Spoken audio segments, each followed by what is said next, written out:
বালোগানের red কার্ডটা, যিনি scorer ছিলেন ইউএসের, তিনি যে ঘটনায় রেড কার্ড খেয়েছেন সেই ঘটনাটা বলার পরে বলছি যে কেন লিওনেল মেসির নাম এখানে আসছে। আপনারা ছবি দেখলেও অনেকটা হয়তো টের পাবেন।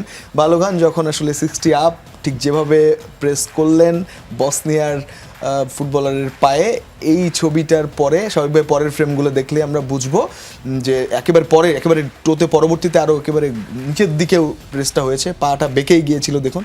এবং এরপরে স্বাভাবিকভাবে রেফারি ভিআর চেক এবং তারপর রেড কার্ডটা পরের ছবিতে আমরা দেখব যে তিনি দিয়েই দেন। তো ঘটনা হচ্ছে এটা, এভাবে দেখলে ফেয়ার একটা রেড কার্ড সেটাই আসবে, কিন্তু কম্প্যারিজনটা হচ্ছে যে একই ধরনের ঘটনা লিওনেল মেসি ঘটালেও ডিফারেন্ট কেন ডিসিশন হলো সেটা একটা ব্যাপার। লিওনেল মেসির প্রেসটা প্রথমে যদি এটা নিয়ে বলেন, এটা তো ঠিকঠাকই নাকি? রেড কার্ড তো না, ভনেগেল যেটা করছে যে এইটা আসলে আমি বলবো ইউএসের জন্য একটা বলবো যে ভালো কিছু হয়নি, যেহেতু রাউন্ড অফ 16 সে খেলতে পারবে না। এবং আপনি জানেন he is one of the best forward USA, এবং সে যেটা ট্যাকেল করেছে উইদাউট বলে অ্যাঙ্কেলকে যেভাবে সে ট্যাকেল করেছে, এইটা হয়তো বা ফরচুনেটলি খুব বেশি ইনজুরি হয় না, কিন্তু সেক্ষেত্রে কিন্তু ফ্র্যাকচার হওয়ার বা পা একদমই ভেঙে যাওয়ার সুযোগ ছিল। আমরা এর আগের ছবিটাতে দেখছিলাম যে আপনি যেটা বলছিলেন যে মেসিকেও আমরা দেখেছি এই ধরনের কাছাকাছি একটা ট্যাকেল করতে, কিন্তু মেসি যেটা করেছে, মেসি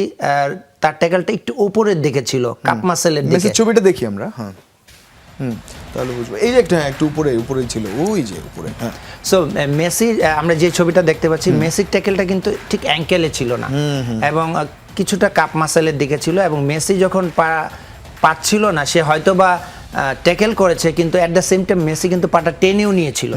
কিন্তু আগের যেটা আমি বালোগানের যেটা বলবো যে পাটা রেখেছিল, সে কিন্তু সে প্রেস করেছিল। সো দুইটার মধ্যে আমার মনে হয় যে একটা বিশাল পার্থক্য রয়েছে, এবং যেহেতু ভিআর দেখা হয়েছে আগেরটায়, সো এখানে রেফারি ভুল করার কোনো সুযোগ নেই একেবারে। তো মেসিরটা তো ফাউল ছিল, কিন্তু সেটা রেড কার্ড হয়নি, কিন্তু বালোগানেরটা হয়েছে। তবে হ্যাঁ, মানে নয়ন ভাই যেটা বলছেন, বালোগানেরটা একেবারে খুব হাইলি প্রেস ছিল এবং নিচে একেবারে গোড়ালির দিকে খুব ভালোভাবে এই প্রেসটা হয়েছে, এই কারণে এই ঘটনাটা। সুতরাং এখন পর্যন্ত ঘটনা যা ঘটেছে সেটাই আপনারা দেখেছেন।